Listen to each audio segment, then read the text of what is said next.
ఆవకాయ pickle కాదు, ఆరోగ్యపు pickle. పూర్తి వివరాలకు చదవండి రేపటి సాక్షి దినపత్రిక. అధికారంలోకి వస్తే జాబ్ క్యాలెండర్ విడుదల చేస్తాం, నిరుద్యోగులకు మేలు చేసేలా సర్వీస్ కమిషన్ ద్వారా పరీక్షలు నిర్వహిస్తామంటూ హామీలిచ్చిన కూటమి నాయకులు కొత్త సర్కారు కొలువుదీరాక ఏపీపీఎస్సీని నీరుగార్చారు.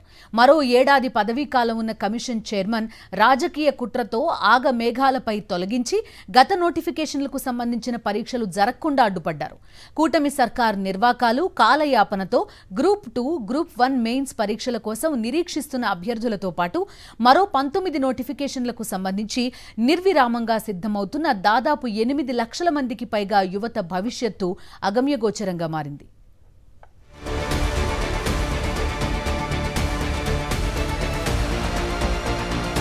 వైఎస్ జగన్ ప్రభుత్వ హయాంలో ఏపీపీఎస్సీ నోటిఫికేషన్లతో పాటు షెడ్యూల్లోని పరీక్షల నిర్వహణ తేదీలను ప్రకటించి షెడ్యూల్ ప్రకారం పోస్టులు భర్తీ చేశారు. అయితే కూటమి సర్కారు అధికారంలోకి వచ్చి రాగానే రాజ్యాంగబద్ధ సంస్థ అయిన ఏపీపీఎస్సీపై దాడి ప్రారంభించింది. పదవిలో ఉన్న ఏపీపీఎస్సీ చైర్మన్ ను కుటిల రాజకీయాలతో తొలగించింది. జూలై 2025 వరకు పదవీకాలం ఉన్నప్పటికీ అర్థాంతరంగా తొలగించడంతో గతంలో ఇచ్చిన పలు నోటిఫికేషన్ల తాలూకు పరీక్షలు, ప్రకటించాల్సిన కొత్త నోటిఫికేషన్లు పెండింగ్ లో పడిపోయాయి.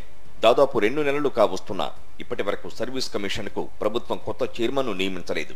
నిబంధనల ప్రకారం సర్వీస్ కమిషన్ చైర్మన్ ఏదైనా కారణంతో అందుబాటులో లేకుంటే కొత్త చైర్మన్ వచ్చే వరకు ఆ బాధ్యతలను సభ్యుల్లో ఒకరికి అప్పగించాలి. విషయాన్ని గవర్నర్ దృష్టికి తెచ్చి చైర్మన్ బాధ్యతలు మరొకరికి అప్పగించాలి. అయితే రాష్ట్ర ప్రభుత్వం పూర్తి నిర్లక్ష్యంగా వ్యవహరిస్తోంది.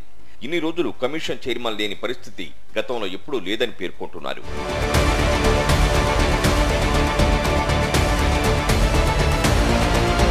కాగా గతంలో ఇచ్చిన నోటిఫికేషన్ల మేరకు గ్రూప్ 1, 2 ప్రిలిమ్స్, డివైఈఓ ప్రిలిమ్స్ ను గత ప్రభుత్వం షెడ్యూల్ ప్రకారం నిర్వహించి ఫలితాలు సైతం ప్రకటించింది.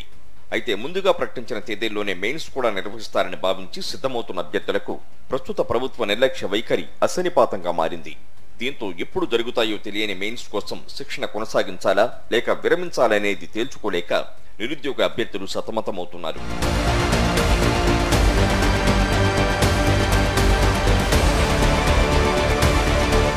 మరోవైపు టీడీపీ కూటమి సర్కారు అధికారంలోకి వచ్చిన వెంటనే రాజ్యాంగ వ్యవస్థలను లక్ష్యంగా చేసుకుంది.